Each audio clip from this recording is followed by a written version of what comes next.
ఈ రోజు good food మినహా మిగతా వంటకాల పోషక విలువలేంటో డాక్టర్ అర్ణ గారు చెప్తారు విందా. ఈ రోజు పిండి వంటలు చూసిన సోయా కార్న్ కట్లెట్, ఇది చాలా బాగుందండి. Main thing pan fry cutlet అనేవి ఎలా వాడుకోవాలంటే మనం బ్రేక్ఫాస్ట్ ఐటమ్ కింద కూడా ట్రీట్ చేయొచ్చు, అలాగే మనము ఒక సాయంత్రం పూట స్నాక్ కింద కూడా వాడుకోవచ్చు. సోయా చాలా మంచి ఆప్షన్ అండి. వారంలో 2-3 సార్లు ఈజీగా వాడుకోవచ్చు. వెజిటేరియన్స్కి చక్కటి ప్రోటీన్ సోర్స్ కూడా, అది కూడా పోస్ట్ మెనోపాజల్ లేడీస్కి మరీ మంచిది. సోయా కొంచెం ఎలా ప్రాక్టికల్గా కొన్ని ప్రాబ్లమ్స్ ఉంటాయన్నమాట సోయా వాడుకోవడంలో. ఎలా వాడుకోవాలి అన్నది కొంచెం టఫ్ థింగ్. సో ఇలా కట్లెట్లో అలా వాడుకుంటే వేరే ఇప్పుడు కార్న్తో పాటు బంగాళదుంపలు అలా మిక్స్ చేసి యాడ్ చేసుకుంటే కూడా చాలా రుచికరంగా ఉంటుంది. చక్కటి పోషక విలువలు కూడా యాడ్ అవుతూ ఉంటాయి. ఇప్పుడు నాకు కూడా కొన్ని విషయాలు తెలుసు, ఇది తీసుకుంటే బాగుంటుంది, ఇది తీసుకుంటే మంచిదే అని.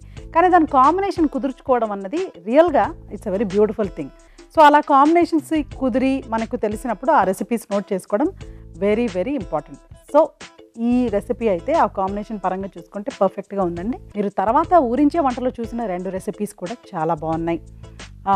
కొత్తిమీర పచ్చడి కానివ్వండి, లేకపోతే కొత్తిమీర పొడి. కొత్తిమీరతో మనం జనరల్గా ఏవి కూడా చేసుకోము అసలు. కొత్తిమీర ఎంత మంచిదంటే అందులో అన్ని రకమైన పోషక విలువలు ఉంటాయి. కొత్తిమీరలో ఉన్న యాంటీబయోటిక్ గుణాలు, ఇప్పుడు మనము ఏ ఒక వంటకం వండినా కూడా లాస్ట్లో గార్నిషింగ్ అని చెప్పేసి దాని మీద కొత్తిమీర చిన్న ముక్కలుగా కట్ చేసుకొని పైన వేస్తూ ఉంటాము. ఇది అందం కోసము, అలంకరణ కోసమే కాకుండా అలా వేసినప్పుడు అది ఒక యాంటీబయోటిక్ లాగా బ్యాక్టీరియల్ యాక్టివిటీ క్రియేట్ అవ్వకుండా కూడా చూసుకోవడానికి బాగా ఉపయోగపడుతుంది. ప్రతి ఒక్క కుకింగ్ మెథడ్కి కానీ పద్ధతికి కానీ దేనికైనా కూడా కానివ్వండి, వాళ్ళ రీజన్కి తగినట్టుగా చూస్తే కూడాను దానికి ఒక అర్థం ఉంటుంది. అంటే ఇది దీనికోసమే యాడ్ చేస్తారు, ఇది దీనివల్లనే చేస్తారు, దీనికి ఇలా చేస్తే ఇలా ఉపయోగం ఉంటుందని. అలా గనక మనం తీసుకుంటే కొత్తిమీర కూడా అలాంటి ఉపయోగాలు ఎన్నో.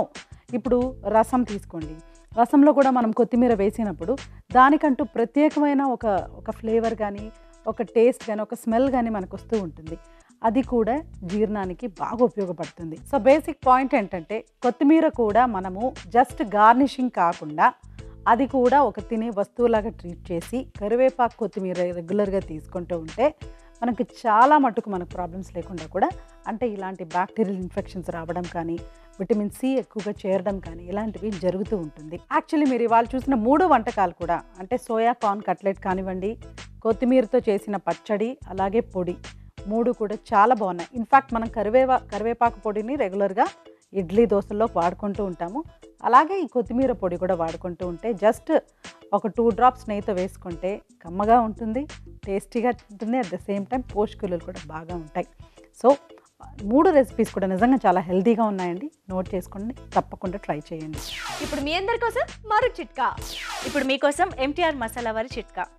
గులాబ్ జామున్లు సరిగ్గా పొంగకుండా విసిగిస్తున్నట్లయితే వాటిని పాకంలో వేసి కుక్కర్లో పెట్టి కొద్దిసేపు ఉడికిస్తే గనక అవి చక్కగా పొంగుతాయి.